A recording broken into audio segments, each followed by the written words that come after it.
Saya harus menghidupi anak-anak, menyekolahi mereka, menjadi ibu iya, menjadi bapak iya. Waktu saya jalani setahun 2 tahun, oke. Di situ saya kadang protes. Kenapa bisa ini terjadi?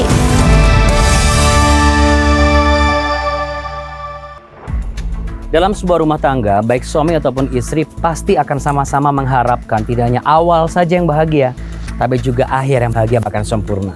Namun apa mau dikata jika di tengah perjalanan bahtera rumah tangga, salah satu di mereka ada yang harus merasa mengambil keputusan yang besar. Mungkin saja ada masalah rumah tangga yang pelik seperti perselingkuhan, ataupun ketidakcocokan, ataupun hal-hal psikologis lainnya yang tidak bisa dipertahankan lagi. Apa boleh buat? Paling tidak, masih ada asa dari sebuah rumah tangga yang harus dipertahankan, yaitu anak-anak terkasih.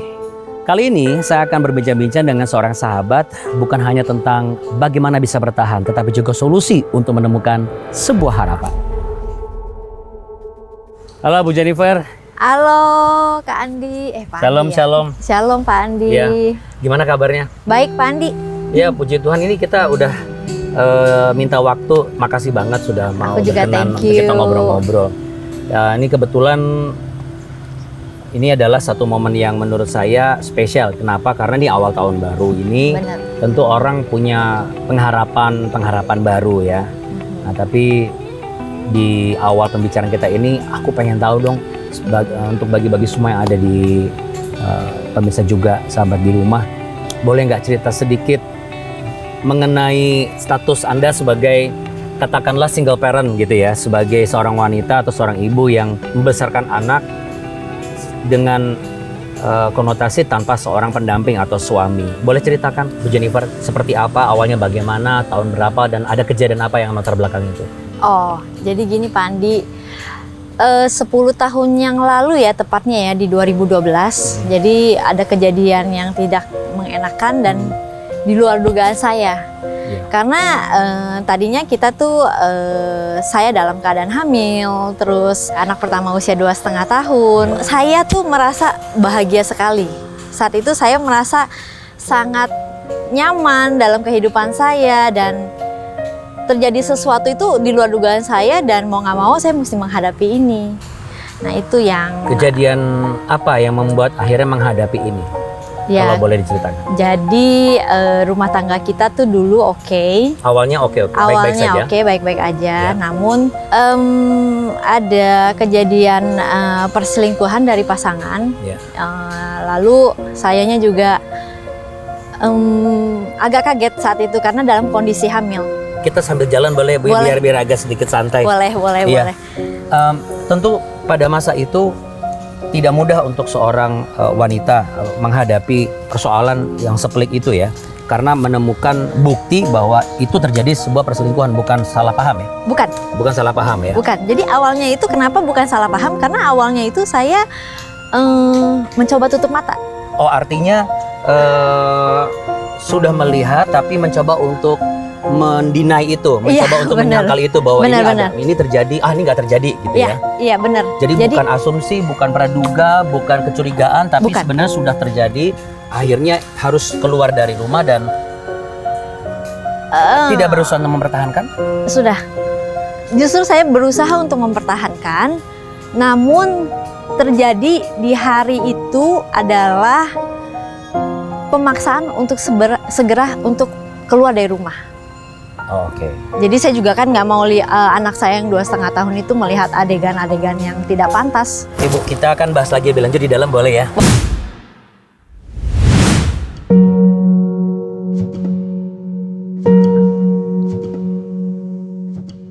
Ya sahabat, kita lanjutkan obrolan kita ya dengan Bu Jennifer, seorang single parent yang sudah katakanlah 1 dekade sebagai seorang ibu membesarkan anak-anaknya. Bicara mengenai anak-anak Anda sudah 2. Yang pertama usianya 12 tahun. 12 tahun. Yang kedua itu 9 tahun. 9 tahun. Bu, saya ingin mengkonfirmasi sekaligus juga kalau disetarakan, ini kan situasi yang tidak diinginkan. Sangat tidak diinginkan. Sangat tidak diinginkan, betul. Kejujuran itu penting. Pernah protes sama Tuhan? Iya. Ya, boleh ceritakan tentang hal itu? Saya harus menghidupi anak-anak, menyekolahi mereka, menjadi ibu iya, menjadi bapak iya. Waktu saya jalani setahun 2 tahun, oke. Setelah itu adalah rasa capek Pak Andi. Di situ saya kadang protes.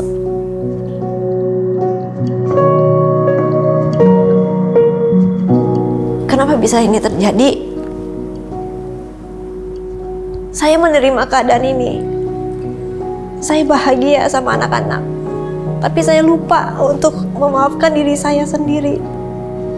Anda masih merasa bersalah bahwa ada pernyataan ini gara-gara saya dulu posesif?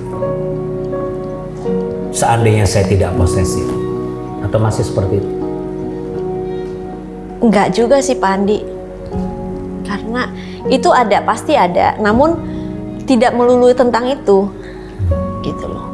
Kemungkinan mungkin dalam 10 tahun ini banyak hal yang saya pelajari. Saya tuh kayak berasa, oh iya saya bisa nanganin itu. Yang pasti itu pertolongan Tuhan. Saya tahu, saya bisa bareng sama anak-anak, saya bisa. Yang paling penting saya tidak iri hati gitu loh. Dengan kondisi yang saya malah bahagia kalau melihat orang lain bahagia. Sangat diberikan keringanan sama Tuhan. Seperti anak-anak mau sekolah. Semuanya bisa. Mereka mungkin ada mau tambahan ekstra apa. Saya merasa itu semua dari Tuhan, bukan dari saya gitu loh. Yang menjadi strength point kita untuk bertahan ternyata adalah kita tidak mengizinkan pintu masuk penyesalan itu ada di dalam diri kita. Karena penyesalan yang menyesali dan mengasihani diri itu adalah kelemahan yang kita datangkan sendiri sebenarnya. Karena itu adalah seperti satu tempat di mana iblis bisa masuk di situ dan dia akan melakukan banyak cara termasuk melemparkan semua tuduhan-tuduhan palsu kepada diri kita. Karena kita sedang dalam kondisi sendiri, beban berat dan tanggung jawab besar. Ya, kali ini kita tidak pernah tahu apakah ada sahabat-sahabat kita yang menyaksikan program ini di awal tahun ini justru mereka sedang dalam persimpangan jalan itu. Apa yang bisa Anda bagikan supaya mereka tidak give up atas rumah tangga mereka? Silakan. Enak gak sih jadi single parent? Udah pasti gak enak. Anak merasa kurang sosok seorang ayah atau seorang ibu. Apapun yang terjadi dalam rumah tangga, menurut saya itu pasti ada maksud yang lebih mendewasakan kita. Jangan pernah menyerah dalam perceraian karena kita semua juga tahu Tuhan tidak menyukai perceraian. Jangan pernah khawatir, jangan pernah takut karena Tuhan itu tidak pernah meninggalkan kita. Jangan khawatir karena mungkin seperti saya merasa anak-anak kurang figur seorang ayah. Namun saya selalu berdoa figur ayah itu kami bisa dapatkan dari Tuhan yang selalu menjaga kita dan tidak pernah meninggalkan kita. Mereka punya Bapa di surga yang baik. Oke. Jadi awal tahun ini Ibu punya resolusi yang pertama adalah Ibu dan anak-anak tetap dan semakin bahagia. Bisnis dan karir Anda juga semakin maju dan berkembang. Amin. Dimudahkan segalanya jika ada masalah. Amin. Betul ya Bu ya? Amin. Ya. Saya izin, saya minum dulu boleh Bu? Boleh, silakan Pak Adi. Iya.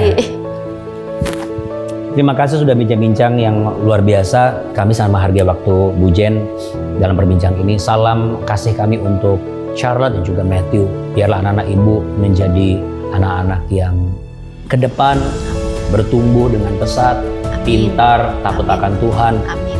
dan menjadi kebahagiaan Ibu di masa-masa tua Ibu dan selanjutnya.